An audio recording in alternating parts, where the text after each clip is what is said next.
But from Chinese point of view, we have an overall balance between political power, social power, and power of capital in favor of the majority or vast majority of the Chinese population.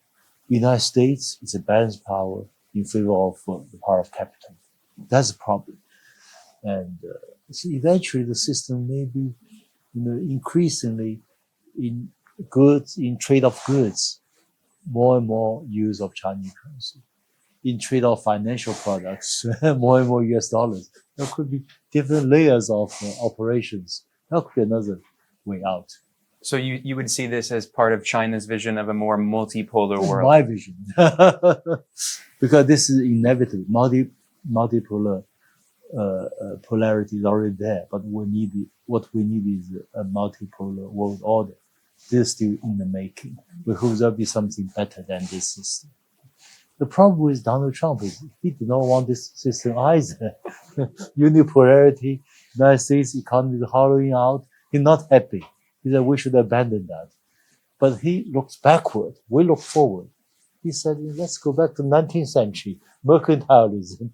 That's better. But for us, this is not good. China is moving into the future. In a way, in many ways, it's true. Yeah. Today, I have the pleasure of being joined by the renowned Chinese scholar张维为. He is a professor at the prestigious Fudan University in Shanghai. He has millions of followers on Chinese social media, and we just participated in an academic conference, and I'll be speaking with him. 张老师，很高兴认识您。I want to begin asking you about your idea of the China model. This is something you've been speaking about for many years, for almost 20 years now. And if you look at China's economic development in recent decades, it's amazing. The statistics don't lie. China lifted nearly 800 million people out of extreme poverty. And according to the World Bank, China is responsible for 3/4 of global reduction in extreme poverty. China has gone from being one of the poorest countries in the world to having the largest economy on earth when you measure its GDP at purchasing power parity. And China has a unique model. It describes it as a socialist market economy or socialism with Chinese characteristics. Can you talk about the way you see the China model and how China has been able to combine the best part of state planning and socialism with a market economy and has been able to balance the forces of the people and the forces of the market? Okay. And if you think of Chinese model or China model in terms of political dimension, economic dimension, social dimension, I can give you a very quick and simple explanation. Politically, it's about a holistic political party. In the Western model, political parties are partial interest parties or partisan interest parties.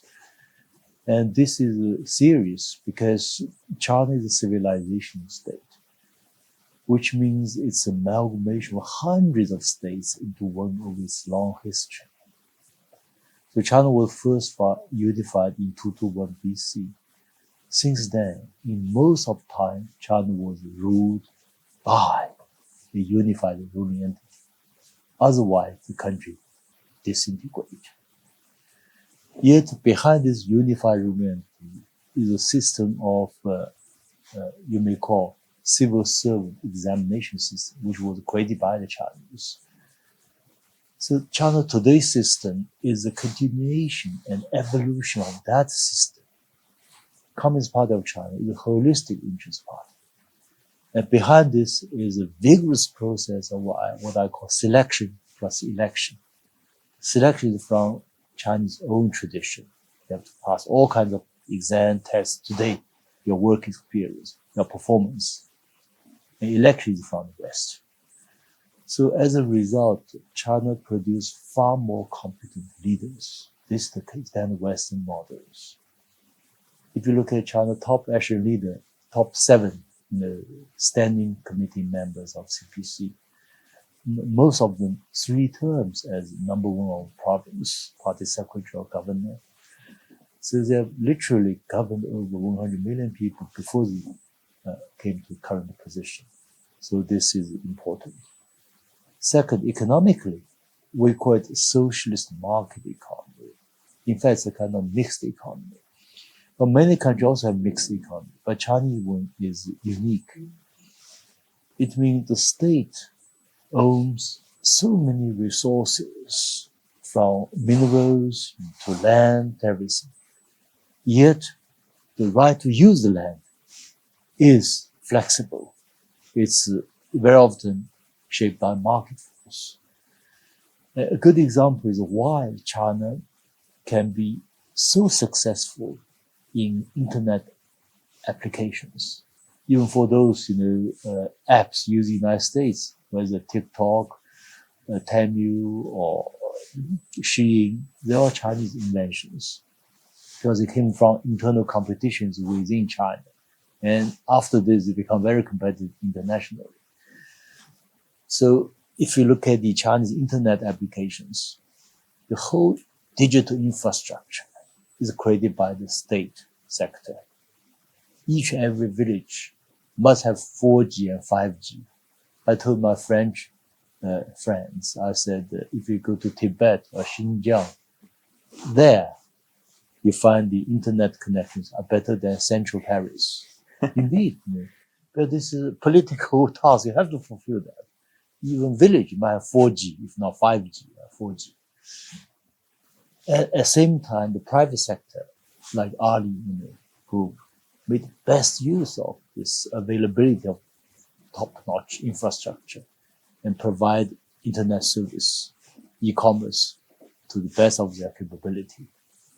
And also, as a civilization state, the huge size matters a lot, which means sometimes I think maybe China is the only type of country that can practice real market economy, full competition. In China, we say 卷, which means competition. They have 100, automobile plants that produce EVs. So those who are successful are extremely competitive, and then cost goes down. Socially, rather than the Western model of pitting society against the state, China is a state and society engaged in mutually positive reactions. If you look at the Chinese state and the party, it's far more reactive to the events or incidents or earthquake, whatever that happens in China. This response is much more faster, on the Chinese model. Yeah. Can you talk more about the differences between the U.S. capitalist model and the Chinese socialist model? You mentioned that in China, many of the leading industries are run by state-owned enterprises, including the financial sector, telecommunications, certain industries, mining, energy, the land. And another aspect of that is that in China, there are very rich people. There are billionaires, but they have no political power. Whereas in the United States, we can see very clearly that powerful billionaires have significant political influence through lobbying, through funding the campaigns of politicians. That would never happen in China. Can you talk about what you see as the differences between the US capitalist system and the Chinese socialist system? And the American model is known for so-called separation of power. Executive, juridical, legislative, and they are balanced or whatever. But from Chinese point of view, these three branches all belong to the political domain. So you have a balanced power within the political domain. The Chinese believe, from my research, we need to have something go way beyond the political domain. We need to have an overall balance between political power, social power, and power of capital in favor of the majority or vast majority of the Chinese population. So that's the key difference. So from Chinese point of view, the Chinese model, you have this kind of balance of three powers in favor of most Chinese people. United States is a balanced power in favor of the power of capital. That's the problem. And that problem in many countries. For instance, if we make any calculations, if a US company, Microsoft or Apple invest in China, they make huge profits from China. We made a rough calculation. Chinese workers maybe get 5% of the total profits. 95% go to either Microsoft or Apple or other intermediaries of foreign companies, not Chinese companies. But it could be 5%, 10% Chinese gain. But even with that, we said, we'll create jobs, and then these workers can afford a better life than before. Of course, China also moved up in the value chain. You cannot always only do the manual labor and produce T-shirts. And China as civilization states every year produce now more engineers and scientists than the Western countries combined. That's what makes all the difference. So this balance of power, three powers, for the whole, beyond the political domain, social power, power of capital, and political power, in favor of most of the population. That's key. If the United States companies have made huge profits in China, they are beneficiary from globalization. But for one reason or another, their revenue, their income cannot be slightly more fairly distributed in the United States. And that's the problem with the US. It's an internal problem rather than a problem from China. It's from our point of view. And can we talk about the Chinese conception of democracy? Because a key part of what you call the Chinese model is a different conception of democracy. Now, the very superficial understanding of democracy in the West essentially means that every 4 or 5 years, people go and vote for a candidate who's funded by big corporations. And that's the limit of democracy. There's no popular participation. The Chinese understanding of democracy is much deeper. In China, you have the idea of whole process people's democracy. That democracy is a long process.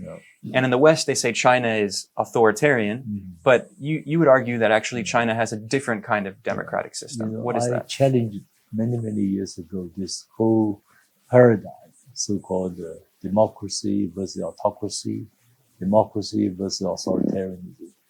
In the battle between democracy and autocracies, democracies are rising to the moment. The problem with that paradigm, or old-fashioned paradigm, is that it's defined by the West.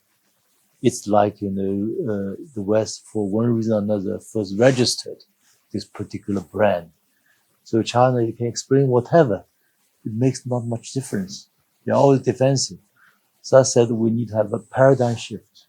What I advocate is a paradigm of good governance versus bad governance. Then people challenged me and said, well, why you dare not discuss democracy? I said, no problem, because we divide democracy into procedural democracy and substantive democracy. So when you talk about regular election, multi-party system, one person, one vote, that's procedural democracy or democracy in form. What we should discuss more is, first of all, democracy in substance, the very purpose of democracy. In China, we say Dao, Dao and Shu. Dao means the overall purpose. Shu means specifics or procedures. So Dao must be very clear. And good governance is the Dao, the very purpose of democracy. So China first focus on the Dao, on the good purpose of good governance, and how to achieve good governance. Then we try to work out what kind of procedures and for democratic practice. You mentioned the whole process democracy. A good example is how to make legislature, to produce laws. In the United States, it's really confined to small circles and lobby groups and lawyers. In the case of China, each and every major law must first go to the grassroots. Hundreds of what's called the legal local contact centers from the People's Congress. I'll give you an example. In Shanghai, we visited one such center. The People's Congress sent a first draft of its legislation on the law against family violence. And then they have the center organize this discussion of this draft with ordinary people. They have a kind of, 300, whatever, connected households, other give feedback. So one feedback is in this draft, they only mention husband violence against wife. But actually, in Chinese, especially countryside, there are other problems like the young people violence against the elderly. So this should be reflected in the law. In the end, this is reflected. So this is what we call the whole process democracy. And then after that, it's not just the legislature adopted, it's about enforcement. There'll be all kinds of, groups from People's Congress, from Political Consultative Conference to examine to what extent the law has been implemented. So Chinese are much more serious about this. Of course, we have our problems, yet on the whole, this part of Chinese democracy is not well understood by the outside world. Another example is how we produce 5-year plans. If you look at China's progress in EV, which is the leader in the world in EV industries, it's the result of 4 5-year plans in over 20 years. So why I consider Chinese model a better option than Western model? For one thing, if you talk about Green Deal, Green Revolution, so much fanfare in the West, especially in Europe. But even up to today, not much achieved. In China, it's completed. It's done with Chinese model. 20 years of solid work from one 5-year plan, second 5-year plan, third 5-year plan, and then executed, done. So to what extent the Western model can produce green transition and fighting climate change. Our model, we can do it. The Western model, the difficulty.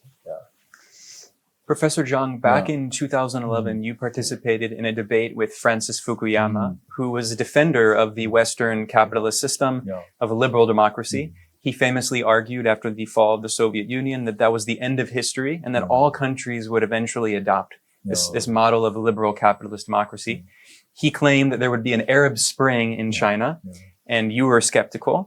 And you actually argued that the Chinese system would last longer and that the US system faced many flaws, including the danger of what you called low-minded populism. Here we are 14 years later, and I have to say, it seems like you were the one who won that argument. Can you reflect on that debate and what you think about the situation today? When the debate occurred, that was in June 2011. That was time of Egyptian Spring. And Mubarak fell down from power. So Professor Fukuyama was convinced that China may also go through its own Arab Spring. And because from his thesis of end of history, even Arab countries, peoples demand for freedom of speech, one person, one vote. So why not Chinese? And I said, be cautious. I know the region. I've been to Egypt 3 or 4 times already. I said, Egyptian Arab Spring will become Arab Winter. I said very firm. I said, no doubt it will occur. And in the end, it occurred. If you tell this to the Arab people, they will say it's true. It's Arab Winter. It's far more complicated than this idealistic, end of history advocates, because that's bound to fail. Same with China. It's much more complicated. It's a civilization of thousands of years. You have to understand this. Otherwise, whatever your prescriptions, they will not work. And also, my one debate with him is about his popularity. He thinks, with American media, free media, freedom of speech. And he said, I remember, the famous saying from Abraham Lincoln, you can deceive some of people some of the time, but not all people all the time. I said, this is a bit romantic. As we are in politics, we have to be very honest because there is a huge opportunity cost. Professor Fukuyama had this problem. If you look at his forecast about the Ukrainian crisis, Ukrainian war, about COVID, about the election between the competition between Harris and Donald Trump. He made all wrong forecasts. you can check. This record was not convincing. I think he should, when they come to see the limitation of his thesis. Yeah. I think in many ways he actually has recognized the limitations. Let's talk briefly about the trade war that the U.S. has been waging against China. It was started by Trump in 2018 in his first term, but it was continued by Joe Biden. Yeah. It's bipartisan. And Trump in his second term expanded it again. It's been going back and forth. But you have been warning that in the U.S., a lot of these officials are overestimating how powerful the U.S. is. And, there's this famous slogan, Trump says, we have all the cards, and China says, we made the cards. China manufactures everything. The U.S. economy has deindustrialized. So you've warned that in reality, the U.S. economy is more dependent on Chinese production than China is dependent on exporting to the U.S. market. How do you see the trade war, and which side is losing? Maybe both sides are losing, but which side do you think will lose more? United States will lose more for sure. And from day one, so 7 years ago, when Donald Trump launched his first round of trade war, we said openly to the Chinese audience through TV, so the United States will suffer. When we say the United States depends far more on China, which means if you look at the manufactured goods used by the Americans, those imported from China are either China is the only exporter, producer, or at least 80-90% of the components are produced in China. In other words, US can't find alternatives in the foreseeable future. Not in 1 or 2 or 3 years. And so this is the basis. Whether, see, as an item as small as a screw, a toaster, to as big as whatever, the frame, whatever, all kinds of heavy machine equipment. And then the Trump's idea that with this kind of tariff war, U.S. will rebuild its manufacturing industry. It's also naive. If I look at in what we call in this region, Shanghai, it's called the Yangtze River Delta. And same with the Pearl River Delta. A company like Apple or Microsoft or Tesla, they can find all the spare parts supplied by the whole ecosystem within a radius of 100 kilometers. So this kind of ecosystem has been built by Chinese through both planning and also market, Chinese model, for decades. It's a product of decades. So the United States cannot reproduce, impossible. You don't have this kind of ecosystem. As a result, you want to recreate it, you take decades and decades, if not more. So I think it's very naive to make this kind of calculation. And this is one reason why we see the United States will lose miserably. And the final question I have today is about the financial system and the role of the US dollar. China gradually for the past decade has been reducing its holdings of US government debt, US Treasury securities. And China is part of a global movement seeking alternatives to the dominance of the US dollar and US financial hegemony. China is part of BRICS, and it is working with other countries to create alternatives. So what do you see as the future of the global financial system? And how do you think that China can work with the rest of the global South and organizations like BRICS to create alternatives to US financial hegemony? And, when the Ukrainian war occurred and the United States and West applied hugely punitive sanctions against Russia, yet ruble has survived. Because I summarize the Russian approach, I call, bit Chinese, Chinese discuss the word currency or currency war. Currency in the Chinese language means it's two words, 货 and 币, which means goods and money. So Russia succeeded in turning this currency war into a war between goods and money. The West has money, United States has money, but Russia has goods. Same with China. China has manufactured goods. US has money. So over long term, we believe definitely those with goods are in a more solid position, especially in time of crisis. This is as China's civilizing state. If you explain this, everyone understands.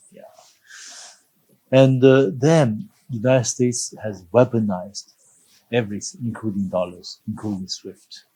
So as a result, people look for alternatives. And the pace of this is faster and faster. If you look at the use of CIPS, Chinese digital payment system, it's already growing fast. I checked the data for March of this year. The Chinese companies use Chinese currency to do business. It's already 54% versus US dollar, 41%.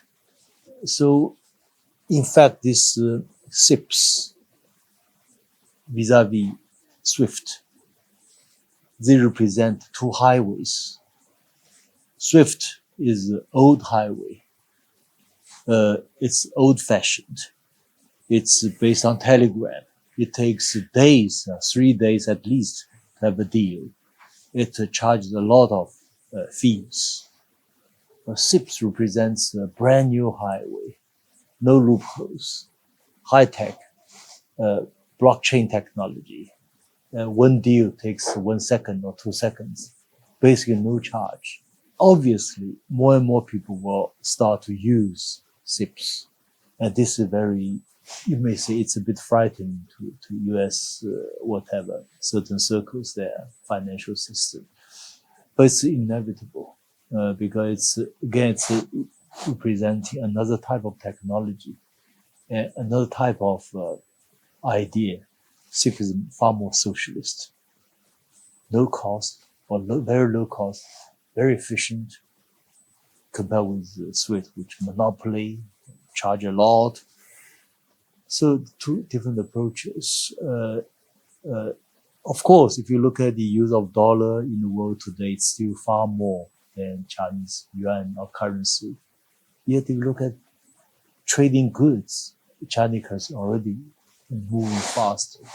Of course, for the capital markets, capital goods, whatever, that's for the financial market, that's another story. China is always very cautious about that. So eventually the system may be, increasingly in goods, in trade of goods, more and more use of Chinese currency. In trade of financial products, more and more US dollars. There could be different layers of operations. That could be another way out. So you would see this as part of China's vision of a more multipolar world? My vision. Because this is inevitable. Multipolar polarity is already there, but what we need is a multipolar world order. This is still in the making. And hopefully this is I always say Russia is a revolutionary. It wants to overthrow the American dominating system. China is a reformer, which the system has both strengths and weaknesses. We should make best use of the strengths to reduce as much as possible defects. We try to reform it. The difference is between China and Russia is revolutionary reformer. But the common ground between the countries is we all look into the future. We hope there'll be something better than this system. The problem with Donald Trump is he did not want this system either. Unipolarity, United States economy is hollowing out. He's not happy. He said we should abandon that. But he looks backward. We look forward. He said, let's go back to 19th century, mercantilism. That's better. But for us, this is not good. China is moving into the future. In a way, in many ways, it's true. Yeah. Well, I think that's a good note to end on. Thank you. Thank Thank you very much. Thank you. Thank you. Yeah. I was speaking with the renowned Chinese professor张维为. Thank you so much for joining me. Thank you, Ben. Thank you very much.